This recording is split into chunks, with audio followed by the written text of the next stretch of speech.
in the fall of 2019, we were talking about whether we wanted to have a baby or not. Mm-hmm. And I think at that point, you basically said, like, I'm not going to build a family with you if you're got a foot out the door. And I really had to chew on that at that point and basically decide if it was worth it to have a family, which I've always wanted kids, or if it was something where I couldn't in good faith say, like, no, I'm staying. Mm-hmm. So yeah, that was someone who really had to give me time to like chew on. And I came to the conclusion, I'm like, the amount of pain that I feel as a stasis now, I think I can work with. Mm. So that was kind of what we call our burn the ships conversation, where it's like, okay, burn the ships. There's no way out. Like I have made the decision to take it off the table, and I will figure it out with the way things are. And honestly, from that point, once I decided, I'm like, okay, if I'm going to be here a while, then like we better spruce things up a bit because it's dreary. And I've started doing a lot more self-care, a lot more like therapy, things to basically help me feel better if I'm going to be stuck here for the next 6 years. And what do you know? Things have been improving. Welcome to Love Mastery, formerly known as Real Love, Real Stories, the podcast that dives head first into the tangled web of romance, where butterflies flutter and hearts skip a beat and unexpected connections spark like fireworks on a summer night. Join me as I unravel tales of serendipitous encounters and love's ability to triumph over all obstacles. I'm your girl, Kanu. I'm the host and producer of the show. I'm a therapist by training turned love guru. So get comfortable and let the magic unfold. Love is in the air, and I can't wait to share it with you. Let's dive right in. Looking for top-notch talent to take your company to the next level? Look no further than Candle Consulting Group, the premier recruiting company that specializes in finding the best and brightest professionals for our clients. At Candle Consulting Group, we understand that the success of your business depends on the quality of your team. That's why we're committed to finding the perfect candidates to fill your open positions. With our extensive network and proven recruitment strategies, we have a track record of placing top-performing professionals in a variety of industries. We work closely with our clients to understand their unique needs and company culture, allowing us to identify candidates who not only have the right skills and experience, but also fit seamlessly into your team.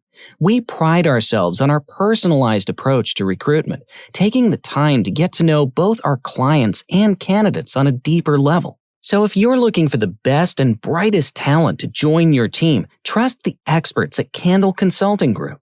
Contact us today to learn more about our recruitment services and how we can help take your business to the next level. CandleConsulting.net. Kayla Izzard, I'm married to this one. And I work in our business, the Raft Project, with him. And so we basically get to do all of our life together, which is fun. That's wonderful. Yeah. We actually like each other. We've been married almost 10 years. And like we really, really enjoy working together, being together. We have a little kiddo together. He's 2. So yeah, we're pretty compatible, I'd say. Oh, I love it. So why don't you start by telling us, like, how did this love journey begin? Ooh, high school? Probably high school. We were both homeschooled, and Kayla's family had a small church where I met her. Turns out we happened to be doing the exact same college courses at the exact same time, distance learning from a school in New Jersey. So it is kind of fate, universe, whatever you want to call it. But I feel like we kind of end up together at the right time and ended up taking all our courses together for a year and realized that our time of hanging out by school was coming to a close. And I'm like, hey, do you want to be friends? like buddies? And kind of grew out from there. But yeah, school for a year, best friends for a year, dating for a year, and then we got married in 2013. Oh, and now 10 years later, you're beautiful. You said 2-year-old? Mm-hmm. Yeah. 2-year-old son. Yeah, that's wonderful. So I'm grateful because I'll just kind of give context of how we got to connect. So I've been doing some research. Everybody knows that, most people that know me know that I'm a therapist, and I work as one. And so I have, in this phase of the podcast, decided that I'm going to incorporate mental health into love, because that's what everybody, most people go through, right? So I posted on Facebook looking for somebody that I can talk to who either lives with depression or, supports a partner who has one. So I posted and Kayla responded and we got connected and ended up finding out that we actually live in Arizona. So we're not that far apart. And so I am grateful that you guys are here to talk about that. So, okay. Given that we're talking about depression and all that, and you can share, and I know you say that yours is not clinically diagnosed, but right. Why don't you just maybe start by telling us, like, how long have you had it and what sort of symptoms do you experience? That's a good question. I can't pinpoint a start date, to be honest. So, I would say somewhere a long time. Like, I would say that I was not a happy kid during childhood. So I would say most of like the stuff that I peg is like the start of many of my issues around like 5 or 6 years old or so. But yeah, just, I would say some of the big things like anxiety. Found out this year that I have that. Found out a couple of years ago that I have ADHD.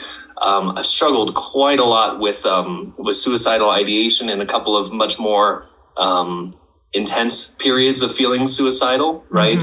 So just in general, I think, and I'm not sure if this like meets the criteria for depression or not, but like, I have just felt like life was not worth living for a long, long time. Absolutely. I remember telling Kayla, I'm like, if this were a job, like it would be an unhealthy environment and I should leave this job and try and find a better one. It's just, it's not coming out on a net positive for me. So maybe you should tell me, does that sound like someone who feels depressed to you? Oh, absolutely. I mean, yeah, the feeling of like, you know what, hopelessness and like, life is just not even like worth it. Or sometimes even the feelings of like, I'm not worthy of this life, yeah,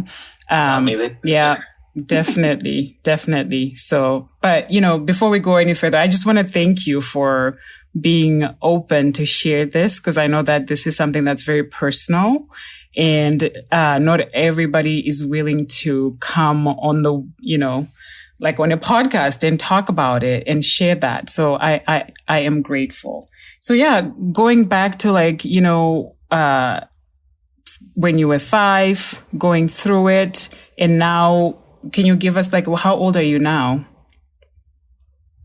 29. I had to think about that. Yeah, so 29 years old. So there, so we're close. Over 20 years of going through something like this. That's just, not fun. So when you think about it though, because sometimes depression comes in episodes, right?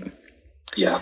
And you talked about suicidal ideation and all that. How often would you say that you experience it? On a month, honestly, steadily. I would say most of, like, when we talk about the waves, I would say the waves out of it were when I felt like there was something on the horizon that would change everything.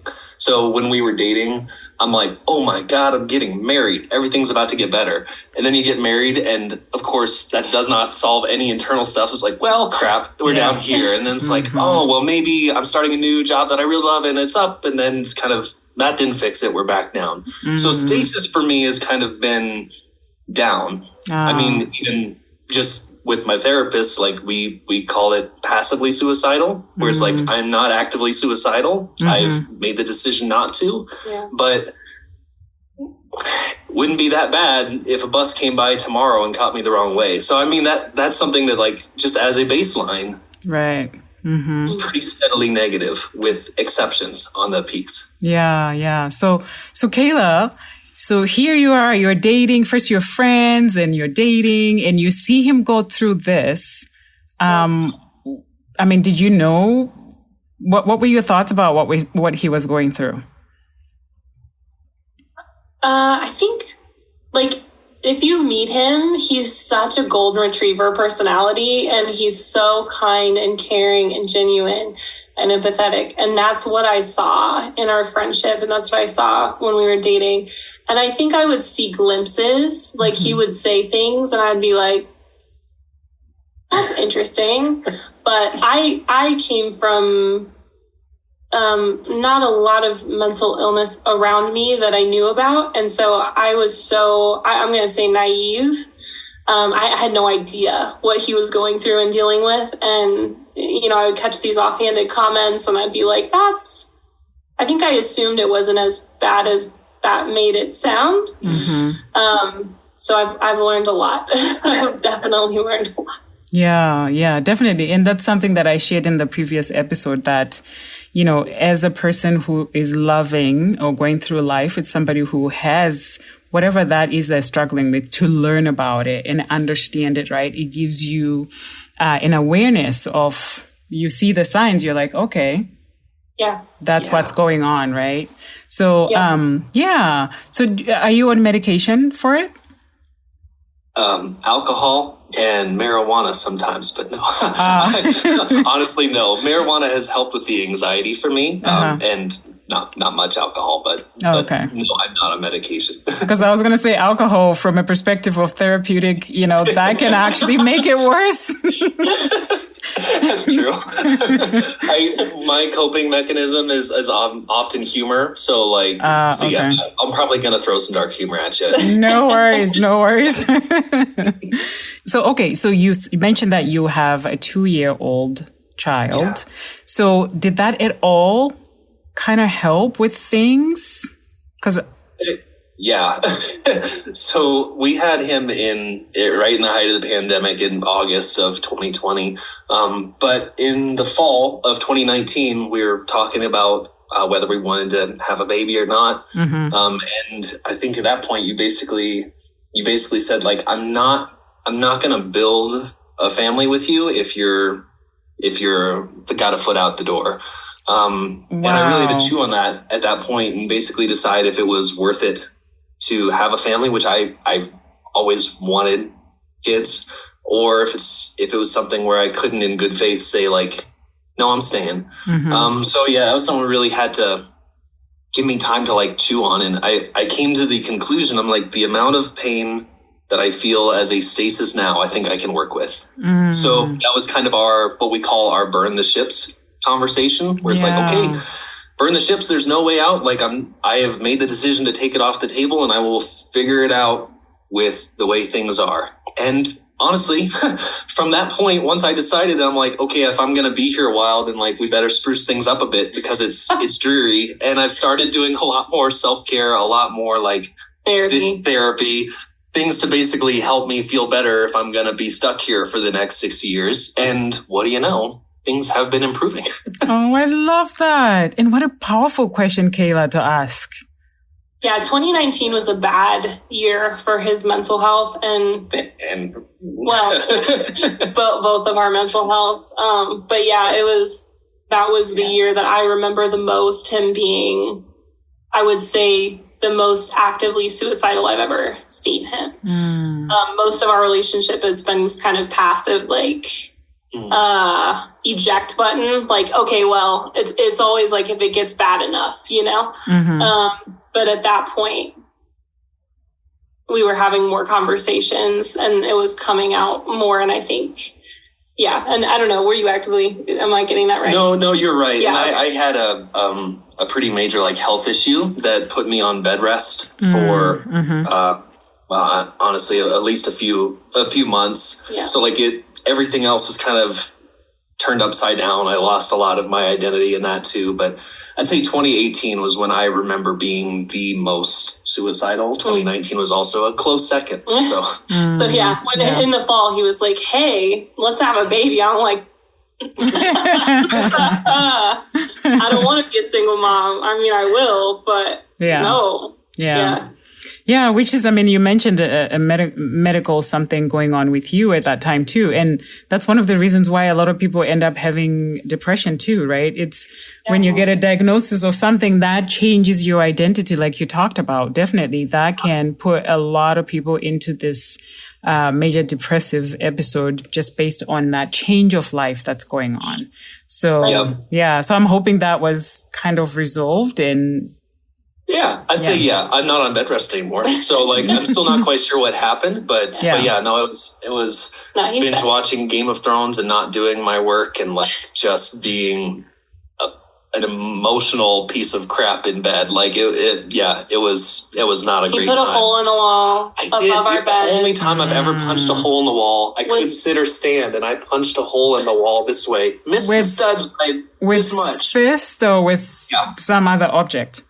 Fist. We were broke and we were trying to figure out how to pay the bills, and we're basically concluding we can't pay the bills, and I can't work in my physical job to pay the bills, and how are we going to make it eat? And I just couldn't take it. That was the only time I've ever put a hole in the wall, but from bed rest because I couldn't stand up to do it elsewhere. So. But then you patched it. Then I patched it. Oh, okay. And I learned about drywall too. Oh, there you go.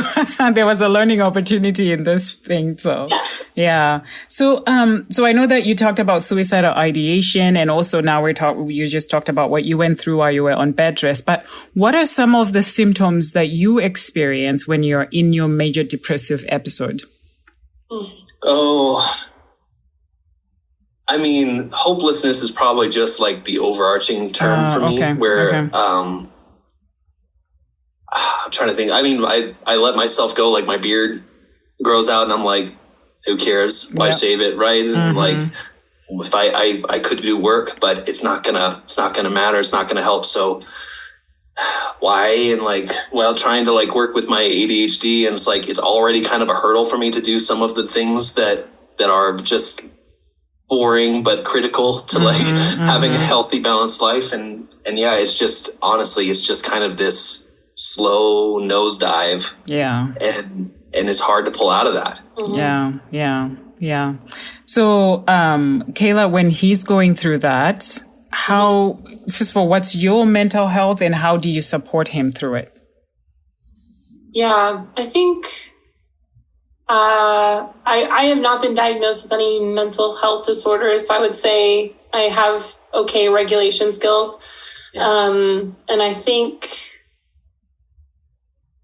I'm learning to be a crutch less than I did. I think I'm naturally that codependent savior position. I think I can help everyone and solve the world's problems. And I can't. And so our therapist is working with me on like, you need to let him sit down and be in a corner for a while and like do what you need to do for you to keep yourself stable and healthy.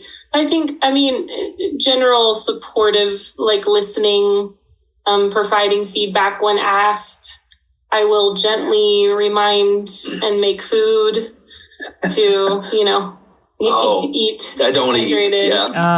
I will kind of nudge him out the door to go fishing or do something in nature because he loves that, and he always comes back a little bit refreshed. So I don't know. It's kind of, you're watching your own self-care and their self-care all the time. And our kiddos. And our kiddo and the dogs and just, it's changed quite a bit over the last decade, how you handle.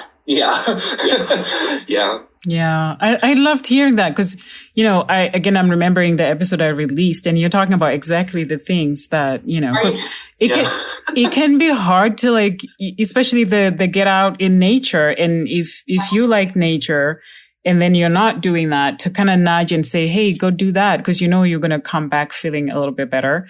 But sometimes it's hard to like help, our loved one like really get out there when they just don't feel like it.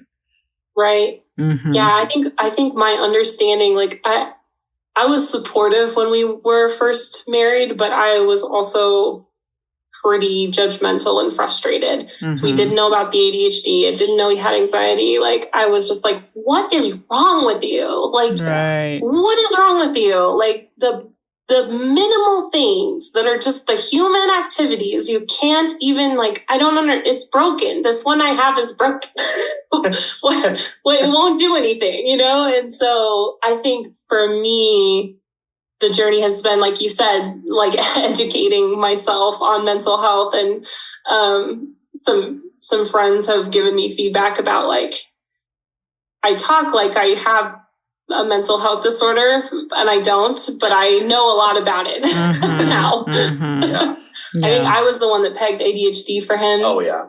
And stuff, and just like trying to, it's like you're given a puzzle in human form, and like, why? Like, can we do the Rubik's Cube? Like, what is happening? Why is he responding this way? That kind of thing. Right. Yeah. Yeah. And your situation is very complex. Like, I can't even imagine like what goes through, with depression, ADHD, anxiety, and, whatever else that you struggle with, and it's like, does it all come at one time, or is it like you deal with one at a time? I mean, I know you can't pick and choose from a menu or go, okay, this month I'm going to go through this, right? But that would be kind of nice. I think, it's honestly like a cocktail, and I don't know that we can separate it out. Like it's if it's not the ADHD, it's the anxiety. If it's not the anxiety, it's the depression, and they all feed into each other. Yeah. So you're right. It is complex, and yeah. If I were going to take a stab at it, I'd say the the anxiety is like probably the primary cause of the depression for me. But the anxiety plus the ADHD just makes that feeling of hopelessness seem very real, because it's like I have a strong desire to change something, but for some reason I'm incapable of executing the things it would take to get there.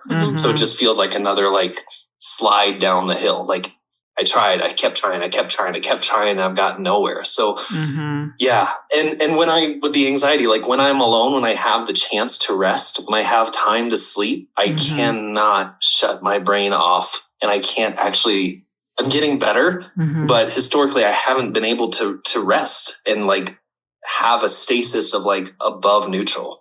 Does that make sense there? Absolutely. Honestly, I feel like there's nothing wrong with me, and for some reason I just can't cope.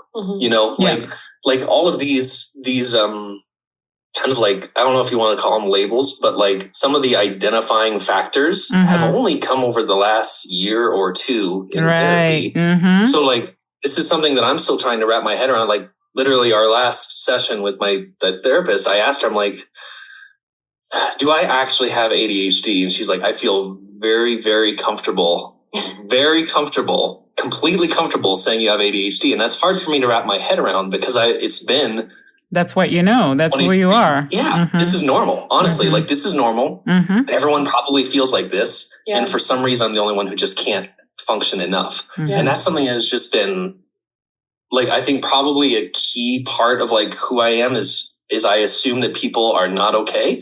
And in your past, you assumed that people were okay like you, and I assumed they weren't okay. And when we kind of came together, I think we both got some understanding where you're like, a lot of people are not okay. I'm like, some people are actually okay and like happy, and they don't feel like me. But yeah, we're kind of different ends of the spectrum, and I think we've both learned a lot from each other. Yeah. Approaching other humans. Yeah, and what I loved about what you just said is, I've always felt like there's nothing wrong with me. This is who I am, and I think you said I just deal with things differently. Is that how you said it? I just can't somehow, for some reason, figure it out. Right. But that's the big piece for me, is what you just said right there, is that you realize that for some reason I just cannot. A lot of the times people are frustrated because like, why can I not figure it out? Why can I not do this? Because that's what everybody else is doing. But I think what I, as a clinician, love hearing is what you just said, is for some reason I am just like this. Like you have accepted it. This is who I am. And now you're going to therapy to kind of learn some coping skills and things that can, kind of help you through life with whatever that you need, dealing with, loving your wife and loving your son, and talking about the raft project, which we'll talk about here in a little bit too. Like using those coping skills, right, to like now go through life as other people kind of come into your life and stay, and some go, right? So that has been really interesting to me. Like, so much of the things honestly, people say, just ask for help, right? And this is something that I've felt very deeply for a very long time, is like, why would you ask for help when there's something is unfixable, right? It's like, if you have a problem, me, which cannot be solved, like, what's the point in asking for help? I am broken. I can't get it together. I am the exception. And it's like, why would I ask for help when I've tried everything I can think about. And then honestly, learning over the last few years, like, how much of these solutions are actually workable. And it's like, these problems are at least able to be mitigated, if not solved. And like, through time and honestly a few years of like really, really trying to solve some of these problems, like, we're making headway. And that's something that I just didn't think was possible. And I think a lot of people feel that way. And that's why we don't say anything, is why would you try and fix something that cannot be fixed? Right. It's just painful to feel that rejection and that sting of being misunderstood. The pain of being misunderstood, and someone looking at you and saying, I just thinking, you see it click, where they're like, I can't possibly figure out why you are the way you are. That hurts so much worse than like just dealing with it and not sharing. Yeah. As a spouse who is neurotypical and fairly regulated and happy, like, it is hard to understand something that you've not experienced or seen. And so like, I know you got plenty of those looks from me often, where I'm like, I don't know how to help you. I don't even know what this is. Like, what are you talking about? It just, yeah. You never lived with it, never seen it. And honestly, hadn't had those conversations with your friends either. Yeah, no, right? And I don't think in society we do that, especially when we're teenagers or kids, and like, we should, but we don't. I think about what Brene Brown says, that empathy is listen and believe. It's so like, I did a lot of listening, and it took me a while to believe what he was saying, right? Where I was like, that doesn't make any sense. But that is your experience, so let's roll with that, you know? Yeah.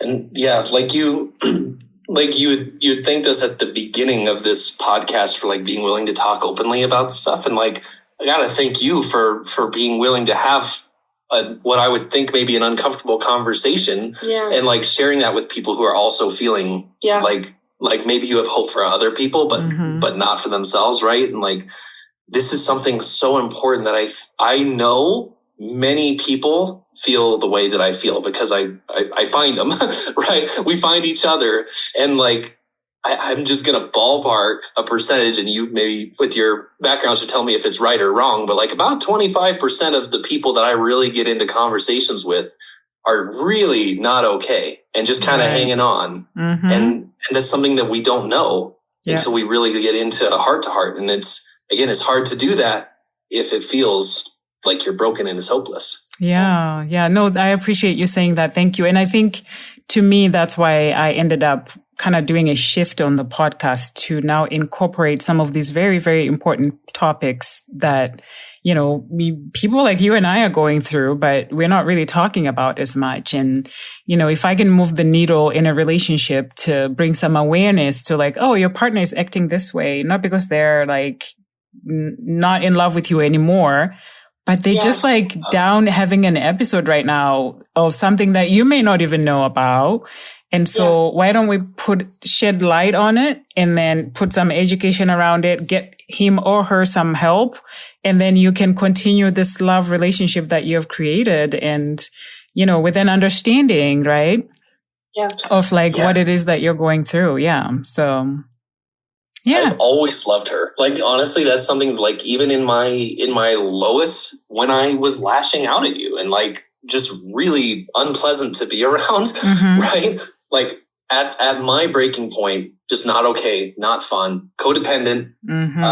As in, I'm codependent towards her. I gestured both ways, but yeah, I have always loved her genuinely and deeply, more than like any other part of my life. So yeah, it's true. Like, you can really love someone and be absolutely not okay. Yeah. At the same time. Yeah. And that actually brings a question to my mind, is that when you're going through an episode of sorts, what sort of support would you be expecting? Or what sort of support from Kayla would be good for you to go through it? Because I was talking to somebody who just say, I just want to be left alone. So how do you do that with a wife and a child? Like, what does that look like for you? I don't know if I can honestly answer that one. I'm in therapy trying to figure that one out. So, my normal, like my stasis, I grew up in a very well-intentioned, loving, codependent home. So my normal is a codependent love. So I want a very emotionally unhealthy dynamic. And when I don't get that, I feel very broken and alone and isolated, rejected and hated even. I hate it even. Yeah, exactly. And I'm working on that one because I think it's inaccurate, and my therapist thinks it's inaccurate. So. Yeah, you said, what kind of support are you expecting and what kind of support would be good for you? I'm like, those are completely different.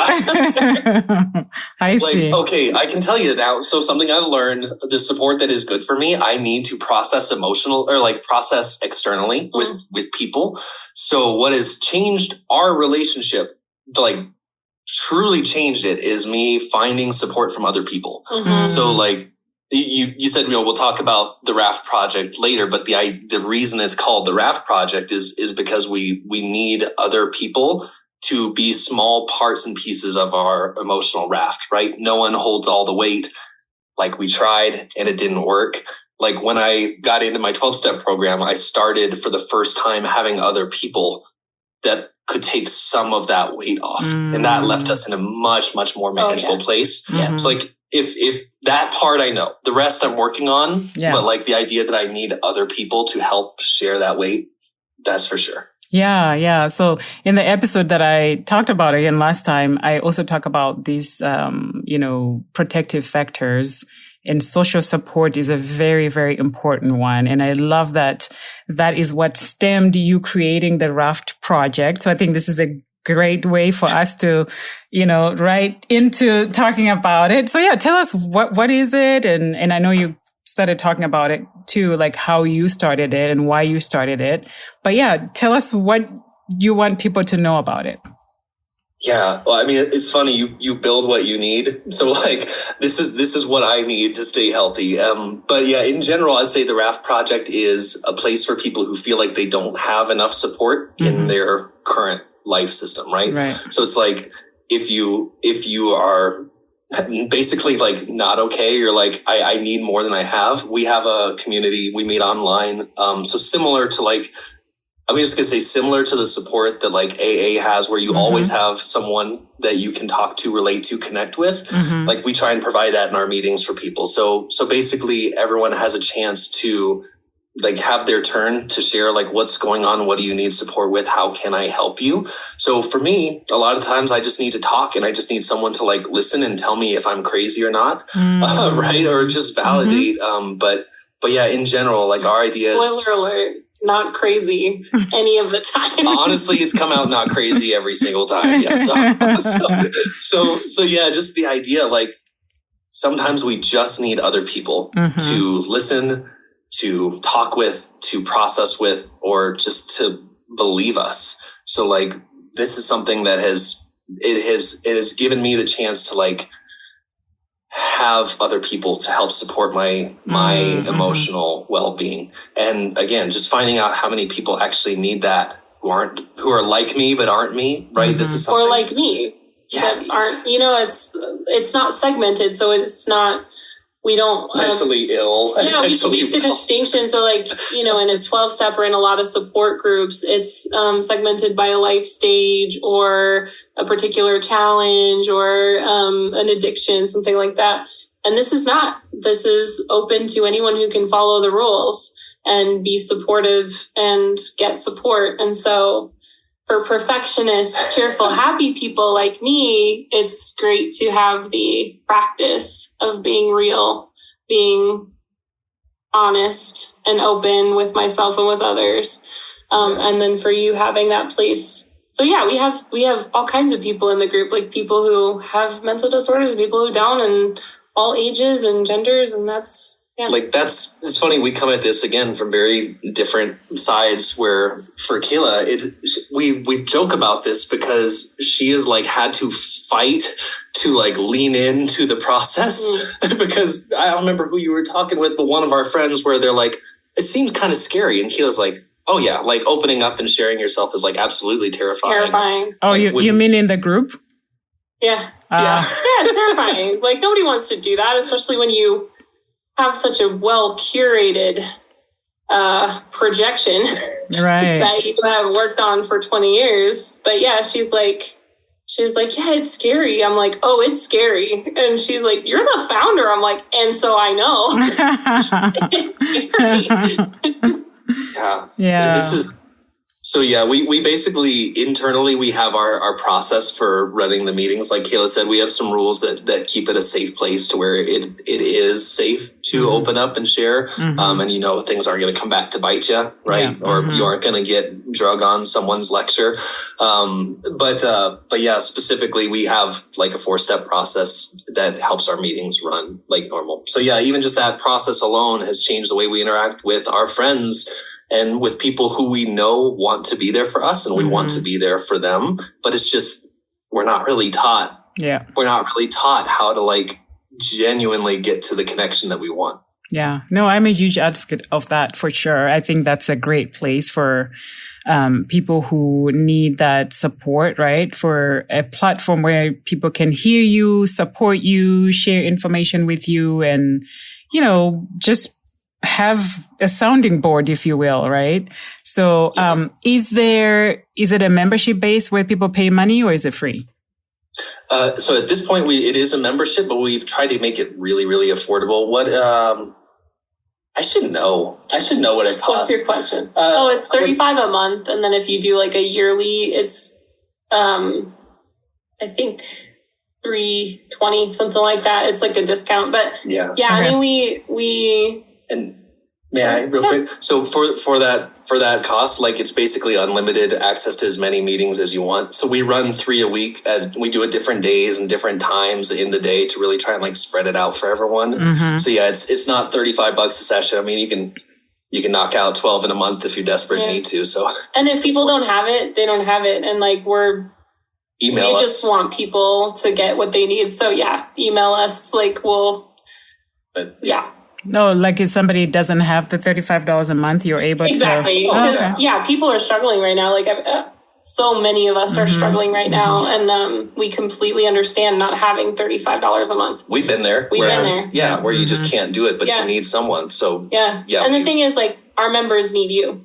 Yeah. So as much support as we can create, like it's not about the money for us. We're just trying to keep it self-sustaining, Yeah, that's wonderful. So I'll definitely include in the show notes so people can just click on your website and they can go to it and learn what they need to learn, sign up if they feel like they want to do that.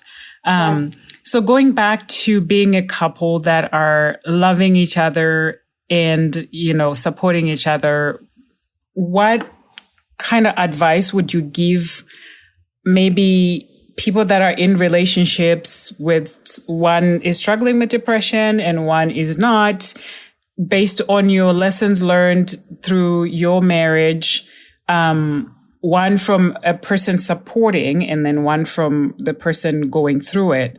I want to hear from both of you, like what advice would you give to couples or just in general, just to people?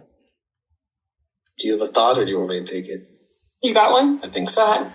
It's funny, but like my thought on that is more for people who are trying to help. like a supportive spouse cannot do the work that it takes for the one who needs more help. Because I mean, I've genuinely looked to her to be that, and it wasn't until we basically kind of had that separation of like there's there's only so much she can do, and she's going to kind of stay on her side and let me like work my stuff out with the community that I found along the way, and like with therapists and with other people and occasionally with her. But like, I just, as someone who has desperately just drowning victim begging for help, it hasn't worked. Even when she gave everything that I was asking for, it didn't work. So like my thought on that is like, everyone has to do their own work, and you can't save. She could not save me. Right. And that's my thought, is like, as many loving spouses and partners are out there that would do anything to help. Like, coming from someone who has begged for help and pleaded for help, my experience is that she can't do it. Right. Yeah. Very well said. Thank you. Yeah. That's good. I think my experience is similar. I would say, for me, having boundaries is huge. And I think, in our relationship, it never got to the point of what I would say, like, abuse. And I think in some relationships where there's substance, issues and mental health issues and all that stuff, like, it can very easily go there. And I've heard a lot of stories like that. And so what I wouldn't want is for people to hear this and think, yeah, I just got to like quadruple down on this relationship and put up with whatever. And, he didn't always feel good. And like, we got in our fair share of fights, but I would say there was always like a love and respect there for me. And that's why I stayed, quite honestly. And so just, there's no shame if the relationship needs to end. And there was one point where I like left and stayed with my mom. Like, there's been several points where I'm like, you need to deal, and I cannot do this with you right now. And I look back on those moments and I'm proud of them. I'm proud of me for setting a boundary for once. So, yeah, just like, do what you need to do to not get drug under by someone who's using you as an emotional pool noodle. That can be drowning. Oh, I'm sorry. Go ahead. Oh, I said that can drown you for sure. Yeah, exactly. Yeah, and it was, and like she said, we separated for not very long. I went into recovery at that point because I had no one else to talk to, and I was absolutely desperate. So, not saying that ultimatums are the key. That's not my advice, but boundaries are healthy. Because I was invested and I needed something else to keep going, I found it. Yeah. Well, this has been so great. But is there a question that I didn't ask you that you were hoping I would have asked? Oh, that's a great question. It is. I would love to talk more about like kind of the path through, and like the idea that there can be other things on the other side. So many of the things that felt hopeless, we have been making significant headway on. So for me, I especially like my personality is I want something fixed now, right? So, I mean, my attempts to fix something in 3 days did not work out. So it just compiled this history of like feeling hopeless. But over a course of 5 years, like we've seen steady headway, and like I've started doing much more like regular self-care instead of blowing it off and then breaking down and then like desperately falling into like, I mean, how many times I tell you, I'm like, hey, I'm going camping tonight. I can't function. Like, I need to go run and hide. I'm like, yeah, surprise. And like, it turns out in my, like by the time I left my home, like I really was lacking a lot of coping regulation skills. Like I did not know how to handle the real world, and I didn't know that there was anything different about it. Right. Like I said, it all felt completely normal because it's all that I've ever known. So like through the process of therapy, through the process of like being in groups and 12-step in community and like slowly making headway, over the course of 5 years, like we have a very, very different relationship now than we ever have. Like, yes. I am much more regulated now than I ever have been, yes. and like still have ways to go, but like things have been steadily improving. And like when I set my sights on this being a 10-year process instead of a 10-day process, like the world looks a whole lot brighter. Even just like looking back at, I was going through my photos and looking back at 2019, that summer when I was feeling very, very suicidal. And it was just so remarkable to me to like look at the pictures and see, like, I had to check the dates because I couldn't tell, right? I couldn't tell because I have a smile. This was like my coping mechanism is like being outgoing and trying to like connect with people and make them feel better than I was feeling. But like, I remember how I felt then. And I remember how I felt 3 years ago and 2 years ago and 1 year ago. And just to see that steady progression, I think it's important for anyone who connected with the first part of the conversation to know that like there is forward movement and there is a way out, even if it's not as cut and dry as we all freaking wish that it would be. Think about James. Yeah, exactly. Jim. Yeah. So we had someone on one of our Instagram lives, and he's an author. He just published a book about his suicide attempt about a decade ago. There's coffee in the fridge is the name of it. There's coffee in the fridge. There's coffee in the fridge. Okay. I'm blanking on his last name. Francis. James Francis. Okay. Yeah. Good job. But he is the only person that I have ever met who truly described to me the way that I have felt. Where he's like, I have felt blank, blank, blank, blank, blank, and just went down and painted an impossible picture. And I'm like, you get it. And then he has worked through that. And he says, I genuinely feel happy now in a way that I never thought was possible. So I'm like, when I talk with a lot of my friends and people, and like we can share a lot of the negative feelings, which is important, I think, to like have some validation and connection to know that we're not alone.